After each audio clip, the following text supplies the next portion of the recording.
Neste momento estou em Beja, com os colegas de Beja, e relativamente ao assunto que está a ser debatido no fórum, tem a ver fundamentalmente com o Segredo de Justiça, apraz-me dizer o seguinte: a imagem que o cidadão começa a ter do Ministério Público não é a imagem do Ministério Público que trata milhares e milhares e milhares de investigações, que faz no seu recato, que faz com aprumo e com conhecimentos técnico-jurídicos muito avançados e que, como candidatos a uma magistratura, foram escolhidos os melhores. A imagem que tem o Ministério Público é do Ministério Público que, quando as notícias saltam para os jornais, não pode falar, não deve falar, deve ter toda a reserva. E, portanto, o povo português muitas vezes pensa que o Ministério Público não aparece consentindo e assumindo culpabilidade quanto à violação do segredo de justiça. Não é isso que se passa. Se o Ministério Público não vem contrariar notícias, é porque entende que os casos devem ser resolvidos no âmbito dos tribunais, no recato, com todas as garantias de defesa e com a possibilidade de os mandatários e os arguidos terem todos os meios possíveis para se defenderem. A violação do segredo de justiça acontece, curiosamente, só em processos mediáticos, designadamente aqueles em que envolvem pessoas ligadas à atividade política ou partidária. É aí sempre que se colocam os casos da violação do segredo de justiça. Quando, por exemplo, se fazem investigações criminais em que as próprias polícias vão para o terreno, filmam, mostram as armas apreendidas, mostram a droga, quase que identificam os gangues que estão envolvidos, em processos de crime que estão em segredo de justiça, ninguém fala de violação de segredo de justiça. Fala-se de violação de segredo de justiça apenas quando os jornalistas, e muito bem, tentam saber, tentam conhecer o que se passa no âmbito dos processos com pessoas a nível que têm funções, a nível político ou partidário.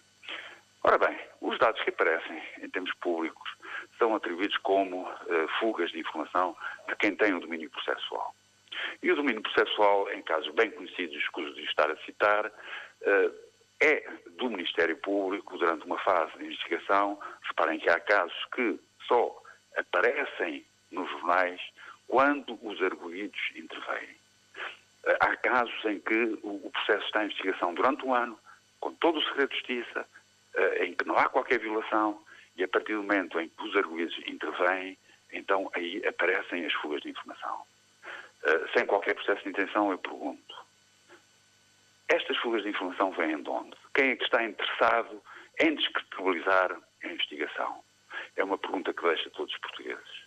Será que é o Ministério Público, que tem um trabalho aturado, que tem um processo com, muitas das vezes, com muitas horas, muitos dias, às vezes até anos de investigação, com grandes dificuldades a nível internacional, de cooperação judicial internacional, acham que é o Ministério Público que depois quer deitar abaixo toda a investigação, caindo no descrédito? A quem é que interessa o descrédito do Ministério Público? É uma pergunta que eu deixo aos ouvintes, deixo ao fórum, porque nós temos que questionar, quando isto vem a público, quem é que beneficia com estas informações? Porque, reparem, as condenações em tribunal conseguem-se através dos factos que são apurados no processo. Não é das notícias nos jornais. Os arguidos são considerados a presunção de inocência. Neste momento, enquanto não houver uma condenação transitada em julgado, toda a gente deve imbuir que aquele arguido é inocente. Não há condenação nenhuma. E, portanto, colocar isto nos jornais, o Ministério Público não vai conseguir uma melhor condenação, porque isto está nos jornais. Antes, pelo contrário. Isto só contraria e só lança confusão relativamente aos factos que são apurados.